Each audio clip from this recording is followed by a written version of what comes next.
Pedro Antonio de Alarcón. Las dos glorias.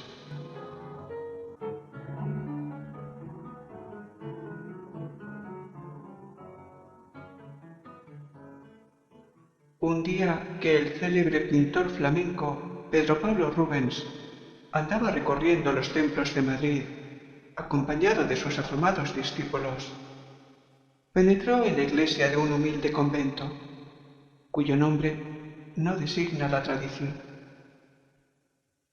Poco o nada encontró que admirar el ilustre artista en aquel pobre y desmantelado templo, y ya se marchaba renegando, como solía, del mal gusto de los frailes de Castilla la Nueva, cuando reparó en cierto cuadro medio oculto en las sombras de feísima capilla.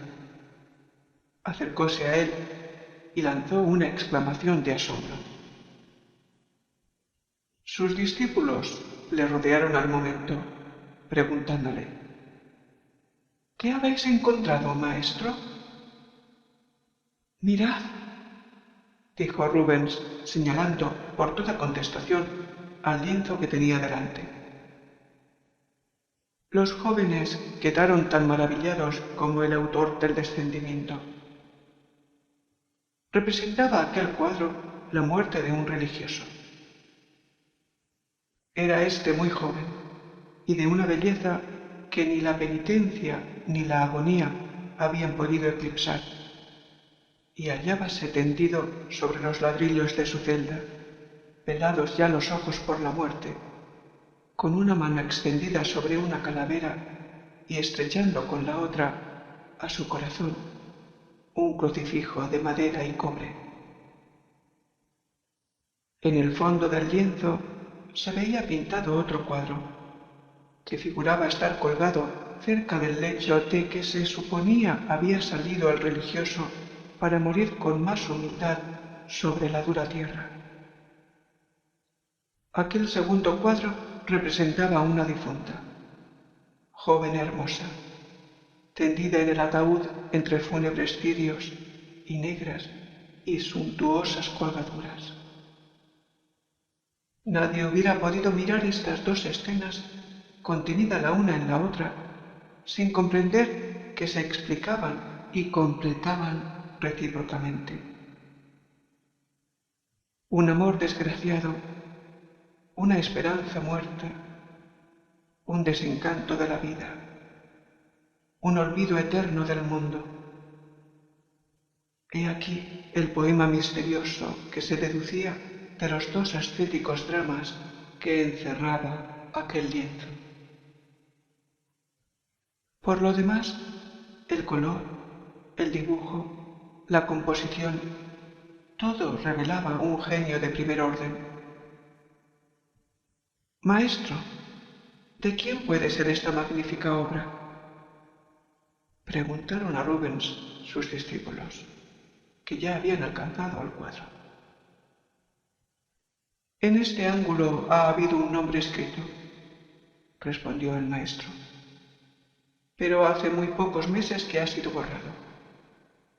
En cuanto a la pintura, no tiene arriba de 30 años ni menos de 20. Pero el autor, según el mérito del cuadro, pudiera ser Velázquez, Zurbarán, Rivera o el joven Murillo, de quien tan prendado estoy. Pero Velázquez no siente de este modo. Tampoco es Zurbarán, si atiendo al color y a la manera de ver el asunto. Menos aún debe atribuirse a Murillo ni a Rivera. Aquel es más tierno y este es más sombrío.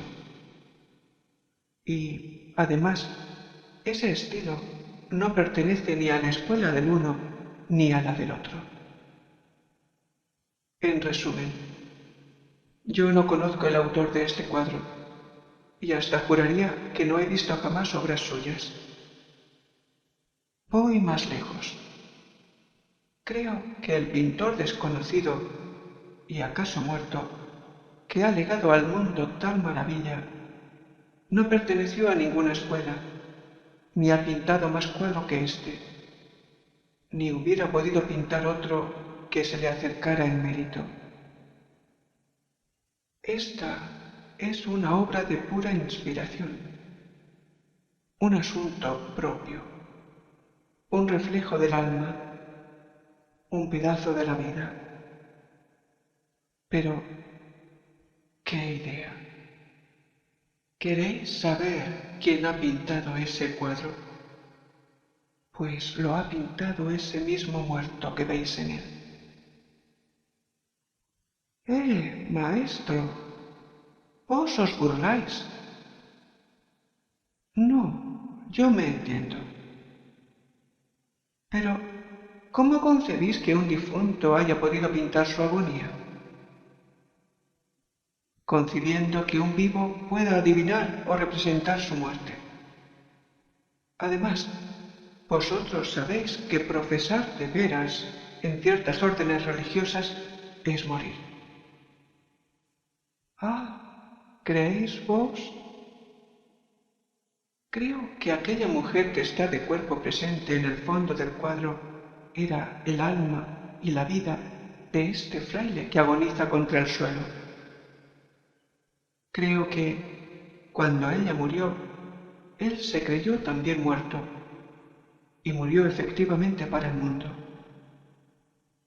Creo, en fin, que esta obra, más que el último instante de su héroe o de su autor, que indudablemente son una misma persona, representa la profesión de un joven desengañado de alegrías terrenales.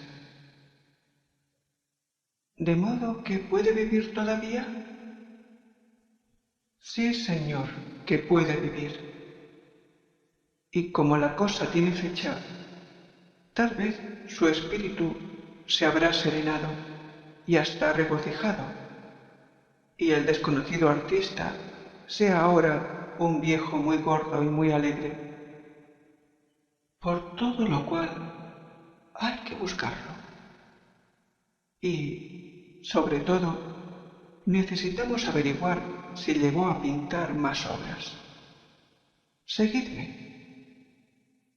Y así diciendo, Rubens se dirigió a un fraile que rezaba en otra capilla y le preguntó con su desenfado habitual: ¿Queréis decirle al padre prior que deseo hablarle de parte del rey? El fraile, que era hombre de alguna edad, se levantó trabajosamente y respondió con voz humilde y quebrantada: ¿Qué me queréis? Yo soy el prior. Perdonad, padre mío, que interrumpa vuestras oraciones, replicó Rubens.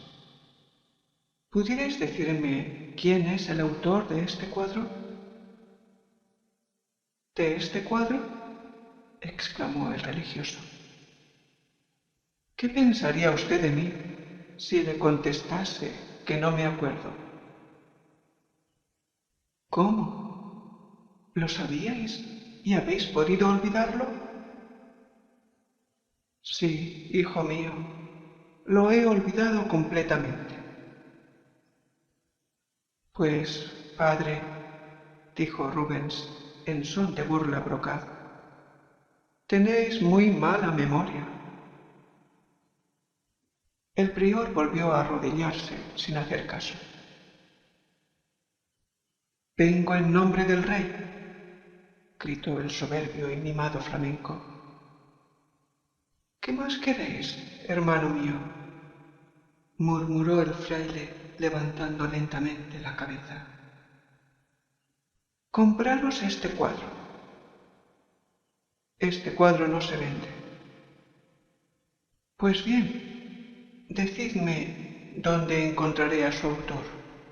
Su Majestad deseará conocerlo, y yo necesito abrazarlo, felicitarlo, demostrarle mi admiración y mi cariño. Todo eso es también irrealizable. Su autor no está ya en el mundo. Ha muerto. exclamó Rubens con desesperación. El maestro decía bien, pronunció uno de los jóvenes. Este cuadro está pintado por un difunto. Ha muerto, repitió Rubens, y nadie lo ha conocido. Y se ha olvidado su nombre que debió ser inmortal, su nombre que hubiera eclipsado el mío. Sí, el mío, padre, añadió el artista con noble orgullo, porque habéis de saber que yo soy Pedro Pablo Rubens. A este nombre, glorioso en todo el universo, y que ningún hombre consagrado a Dios desconocía ya, por ir unido a 100 cuadros místicos, verdaderas maravillas del arte, el rostro pálido del prior se enrojeció súbitamente, y sus abatidos ojos se clavaron en el semblante del extranjero con tanta veneración como sorpresa. ¡Ah! ¿Me conocíais?, exclamó Rubens con infantil satisfacción. Me alegro en el alma. Así seréis menos fraile conmigo. ¿Con qué? Vamos, ¿me vendéis el cuadro? Pedís un imposible, respondió el prior. Pues bien, ¿sabéis de alguna otra obra de ese malogrado genio? ¿No podréis recordar su nombre? ¿Queréis decirme cuándo murió? Me habéis comprendido mal, replicó el fraile. Os he dicho que el autor de esa pintura no pertenece al mundo. Pero esto no significa precisamente que haya muerto. ¡Oh! ¡Vive! ¡Vive! Exclamaron todos los pintores. Haced que lo conozcamos. ¿Para qué? El infeliz ha renunciado a todo lo de la tierra. Nada tiene que ver con los hombres. Nada. Os suplico, por tanto, que lo dejéis morir en paz. Oh, dijo Rubens con exaltación.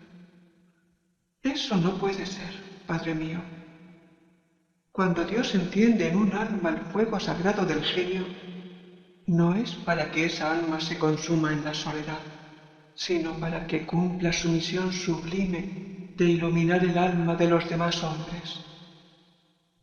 Nombradme el monasterio en que se oculta el gran artista, y yo iré a buscarlo, y lo devolveré al siglo. ¡Oh, cuánta gloria le espera!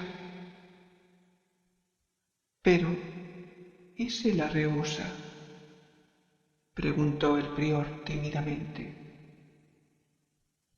Si la rehúsa, acudiré al Papa, con cuya amistad me honro, y el Papa lo convencerá mejor que yo. ¿El Papa?, exclamó el prior. Sí, padre, el Papa, repitió Rubens. Ved por lo que no os diría el nombre de ese pintor, aunque lo recordase.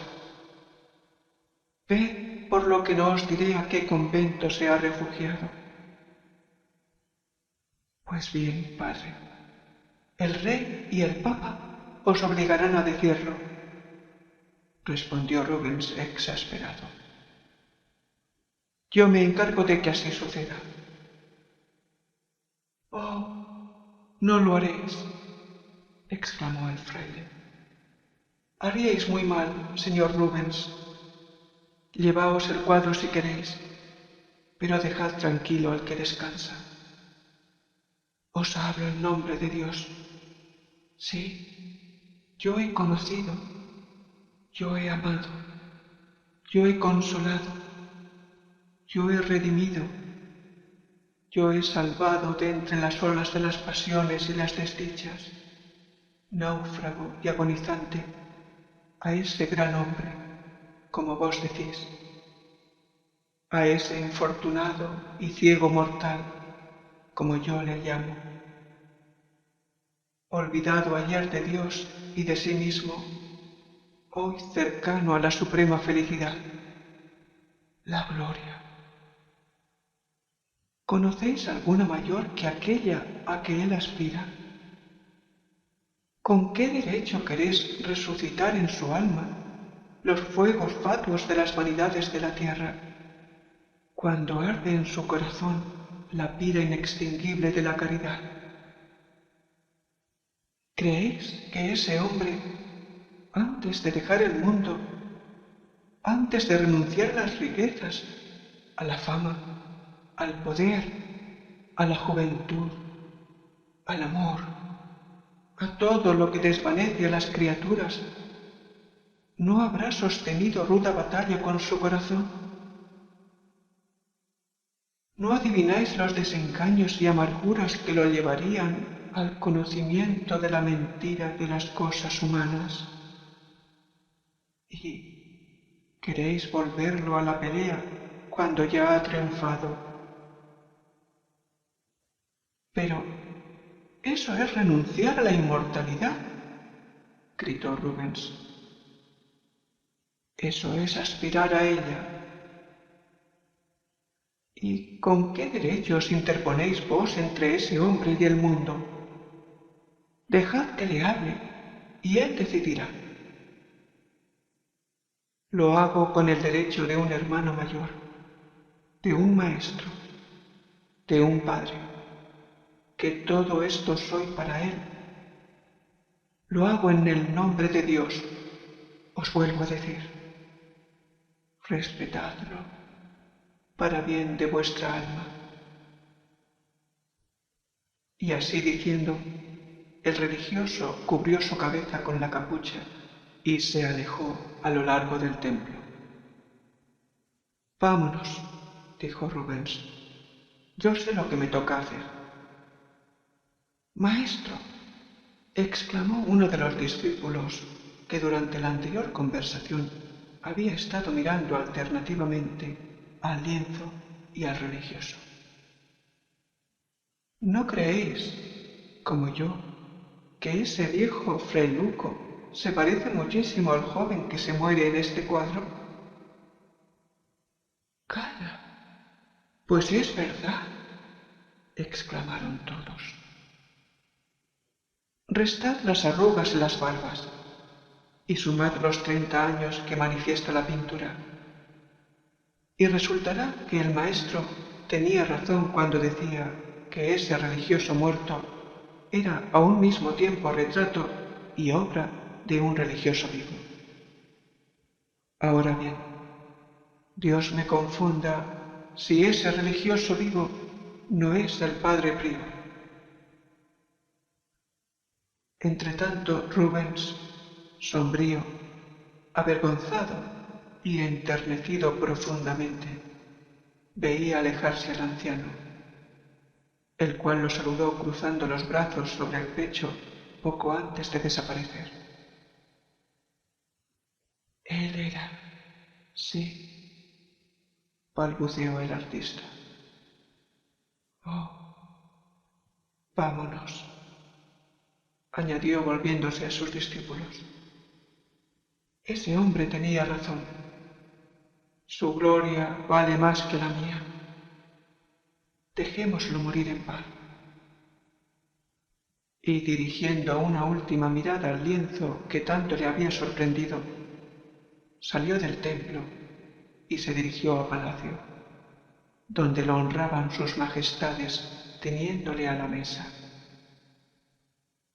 3 días después volvió Rubens enteramente solo a aquella humilde capilla, deseoso de contemplar de nuevo la maravillosa pintura y aun de hablar otra vez con su presunto autor.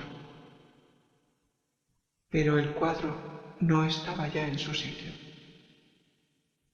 En cambio, se encontró con que, en la nave principal del templo, había un ataúd en el suelo, rodeado de toda la comunidad, que salmodiaba el oficio de difuntos. Acercóse a mirar el rostro del muerto y vio que era el padre prior. Gran pintor fue, dijo Rubens, luego que la sorpresa y el dolor hubieron cedido lugar a otros sentimientos. Ahora es cuando más se parece a su obra.